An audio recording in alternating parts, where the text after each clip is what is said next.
I'm with Peter Naser from the East Jerusalem YMCA. Now, Peter, how long has the East Jerusalem YMCA been here? So the East Jerusalem YMCA was founded in October 1948 in Aqba Jabal refugee camp in Jericho. It's been in Jerusalem since 1952. And before that, there's always been a YMCA in Palestine, which is in the western part of the city. Tell us a little bit about your grandfather. He had a lot of influence here. My grandfather was an employee of the YMCA of Palestine when he lost his job due to the division of the city, and him, along with 4 other colleagues, went to the refugee camp in Jericho and re-established the Y there. And so he's the founder and the first general secretary of the East Jerusalem YMCA. And now you're actually in East Jerusalem. Yes. Now I am actually sitting at his desk. So did he found this East Jerusalem building? Yes, at first they bought a building from an American member of the Anglican parish, which houses the British Council, and then eventually they fundraised for the current building, which is today houses the Legacy Hotel and the YMCA in East Jerusalem on Nablus Road, a rock's throw away from Damascus Gate. No pun intended. So he was in the YMCA during the very difficult times, basically. Yes. He witnessed the Nakba in 48, he witnessed the 1967 war, and we are on the seam line between East and West Jerusalem. I grew up in this building. Our house on the 3rd floor had, the shutters had holes from bullets and cannons fired during the war in 67. My grandfather, my uncle, and my grandmother were hid in the pool in the basement of the YMCA during the war. Wow. Yeah. So it was a very dangerous time? Absolutely. This place doesn't miss a beat. What programs do you run here at the East Jerusalem YMCA? So in East Jerusalem, we focus on sports. We do sports for development. We have your typical YMCA gym and swim. But in addition to this, we have a very big development and social agenda that we work on. We have a career advancement center in Jerusalem as well, which targets youth that are in the work, who are part of the workforce or who are joining the workforce. And the idea is to bridge the gap between the academic knowledge and the practical knowledge of work. Now you have a program called Youth for Better Life. Tell us a bit about that. The Youth for Better Life program is built on engaging youth from troubled neighborhoods in Jerusalem, and it's through exposing them to arts and music and drama and allowing them to express themselves, and in addition to sports. And the idea is to get them to relieve their stress levels and to make them feel like children again. The YMCA ultimately is a safe space for children, and it's a place where we keep children away from the streets, keep them in a home, keep them in a safe environment, because surrounding the YMCA, unfortunately, the political reality and the systematic racism that envelops Jerusalem as well. So these children need support. Do you do programs also in the West Bank? Yes, most of our work is with the West Bank. They have a rehabilitation program that we started in 1989 to tend to Palestinian youth who were injured during the Intifada. We eventually we also extended our services to people with disabilities, and we're one of the largest providers of services for people with disabilities in the West Bank. As I explained before we started the interview, the YMCA started in Jericho in the refugee camp, and since 1951 we've had a vocational school in the refugee camp. We also have a women empowerment program that works on women's issues, and this is very interesting for churches to know, is that the YMCA has a relationship with the Mufti, which is the highest Muslim authority in Palestine, and we have an agreement, and together we work on women's rights in marriage and women's economic rights in marriage and inheritance. And this is very progressive. It's based on sort of raising awareness for women that even under that Islamic law provides them with lots of rights that they are foregoing due to a chauvinistic society. And so the idea is to make sure that they are aware of their rights, and this is something that's completely in tandem and supported by the high Muslim authorities of the country. Is this something a little bit revolutionary at the moment? You would be surprised that the culture is the problem, not the religion, or the problem is with the matriarchal culture. The religion affords a lot of space for women. It's just how it's interpreted and how it's done. So you've had the sheikh sort of come and address these girls that you have every right to keep what's yours before marriage. You should write things in your names. When you contribute to something like a house, you should write it in both your names. Anything under law that you write in your husband's name becomes a gift. And so it is revolutionary. It's breaking sort of the ties of women being viewed just as objects of marriage only, and they have certain, that women's contribution to society should be based mostly around the homes, etc., which doesn't exist. I mean, for Palestinian women in general are extremely educated, they're very strong, and most Palestinian fathers look for their daughters to finish education, etc. It's the institution of marriage that seems to sort of just change, move them towards being housewives, etc. And it is important to raise a very healthy family, but it's also important for them to be aware of what opportunities are out there for them and how they can contribute as the 50% of the society, as they should. So. Is there a big difference between Jerusalem youth and West Bank youth? The pressures are different. And the reality in terms of the exposure to West Jerusalem and the accessibility to the Israeli market changes things in Jerusalem. The policing is a big issue. In the West Bank, the police are Palestinian, and while it's not perfect, but at the end of the day, the police understand you, they're there for your protection. Ultimately, here we don't feel this support system. Here we feel that there's always an ongoing attack against identity. Any identity that's not Jewish in Jerusalem is very heavily attacked. And so whether it's Christian, Muslim, etc., it cannot be just confined. I cannot be just a Christian inside the church. I am a Christian, that's part of my heritage. I am a Palestinian as well, I'm Arab, so that's part of my culture as well, and I'd like to proudly display those. I don't wish to hide them away. While there is more, even violence, the type of violence is different. There is a lot of violence in both places. In Jerusalem, it's becoming more gangs and more less political, more criminal, and in the West Bank, it's more political than it is criminal. But that's also, there's a lot of dynamics, yeah. Is it a challenge being a Christian in this sort of environment? No. In terms of, I feel at home. Of course, there are certain people who, like it is in any culture, there are people who don't accept other people, but that's a minority here. I do feel very comfortable being Palestinian. It's natural. If you sit with us, you will not be able to tell my name is Peter, so I sort of give it away easier than others. But I mean, if my name was Omar or something like that, then you wouldn't probably tell the difference whether I was a Christian or a Muslim. And this is something that we really like in Palestine. That's part of the pluralistic society that we tend to want to preserve. Are young people always saying conflict here? Jerusalem youth and also West Bank youth, are they just open to conflict all the time, seeing it here? It's part of their life and it's perpetual. So it doesn't go away. So you are exposed to it at a young age and you sort of clumsily deal with it throughout your life. Sometimes you get sucked in, I can tell you out of experience, sometimes you get sucked into certain situations, you being in the wrong place at the wrong time.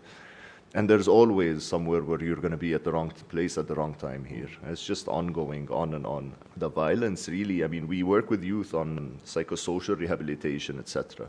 There's a lot of trauma, but the Palestinians are very resilient people as well. I think it's just the continuous trauma. So we work with children, we work with ex-detainees, we work with children who are survivors of political conflict, and we tend to work with them to rehabilitate them and to either put them back in school or to help them find a vocation if they are too old to go back to school, or if they spend too much time in prison and they cannot go to school. So, and when we say prison, it's not criminal here. This is sort of for political reasons. So we work on the mental health of these kids to make sure that they feel hope. And this is what we focus on. There is love in life. Life is good. There's something positive. So what the violence does all around us is just keeps reminding us that tomorrow is going to be worse and tomorrow is bad. And this is sort of a recipe for hopelessness. And when you have a lot of racism and hate combined with it, and you can it's sort of a recipe for extremism and different types of extremism. It could be religious, political, or even just criminal. And so our role is to make sure that we provide a safe space and we try to cradle these youth and keep them away from violence and provide them with a better tomorrow, or provide them with the hope for a better tomorrow. Do your youth get involved in helping to protect the environment? Yes, we do things. We have an olive tree campaign. It's an environmental and social justice program. It's mostly social justice, but it's also an environmental program. We plant 8,000 to 13,000 olive trees a year in the West Bank, throughout the West Bank. This year, actually, it seems that we will be planting around 40,000 trees. Last year, we did about 24,000. So there's some correlation between Corona and people buying olive trees, but it's good for the environment. It's good for the farmers. The problem here is that there are so many layers of problems for children that by the time you get to the environment level, you have so many other priorities before that to deal with. And their carbon footprints, for the most part, are negligent next to what you find in a Western world or a third world industrial country like, I don't know if India is considered third world, but something along those lines of someone being very, very heavy industrial like Pakistan, etc. And they have very significant carbon footprints. Here, people don't really have much, both in terms of work or future. So. You've just finished the first Model UN conference. Tell us a bit about that.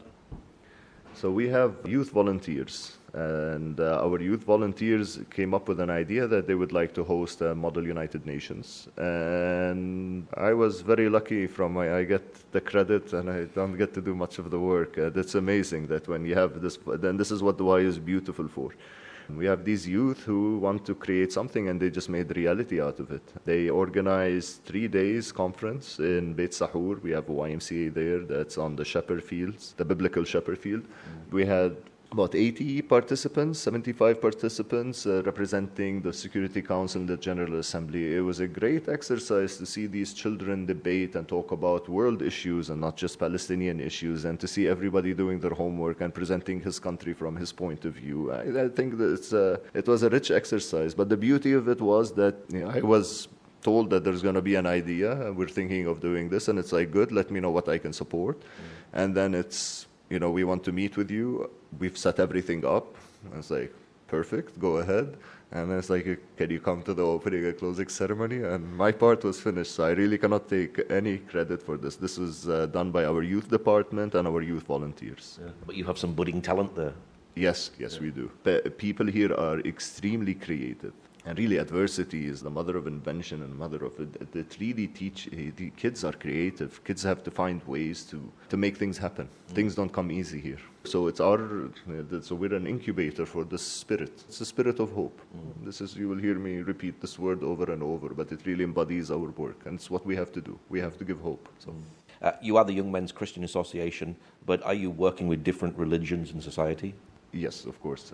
We are Christians today. Christians before 1948 numbered about a third of Palestine. Today we're under 1%. Most of the migration, all of the migration, is due to the political conflict with Israel. We are an ecumenical organization. We have our values entrenched in Christ's teachings and based on Christian principles. And it's because of those teachings and because of those principles that we're not allowed to work for ourselves only. We have to work wherever we see people need help. We have to go help wherever we see injustice. We have to go stand with justice, and we have to go stand and make not just see things. Over 99% of our beneficiaries are Muslim, and most of our staff are also Muslim, not Christian. The upper management is Christian, but beyond that, and we don't have this in our recruitment process that we prefer. It doesn't have to be. It's not at all a criteria. You have to be a good person. You have to believe that this is a mission. It's not a job. Anybody who comes here for a salary is wasting his time. Either you're here to live the mission, or you will not find a place for you to be here, irrespective of your background or your religion. Do you work with other YMCAs around the world? Of course. We are part of the World Alliance of YMCAs. I personally was on the executive committee of the World YMCA, which I had to resign because I became an officer. You can't be a volunteer in an officer's position. We have partnerships with the YMCA of the USA. They've historically been very good friends of ours. We have relationships with the EJW, which is the Jugendorf, which is the working youth of Germany, and they're part of the EJW, which is the YMCA in Stuttgart and Heidelberg. We have very good relations with also the National YMCA of Germany, of Scotland, the YMCA is in 120 countries, but we have very, very good relations with most of them. And we're one of the few YMCAs, us and maybe Lebanon as well, part of the YMCAs who are not just gyms and swim, who have very successful social programs. And what we say is that we would love to just be a gym and swim.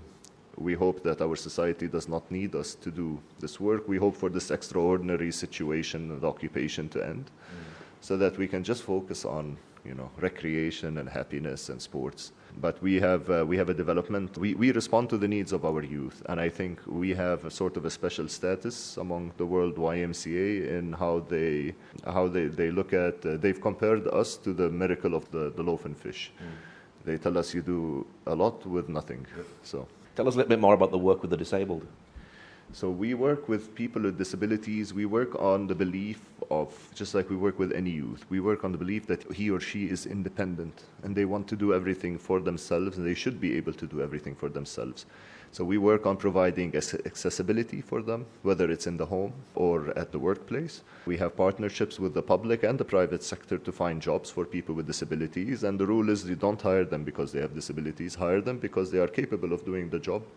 And you will see that when you give somebody who rarely gets an opportunity, when you give him a chance, they usually excel at the work that they do. We also do advocacy.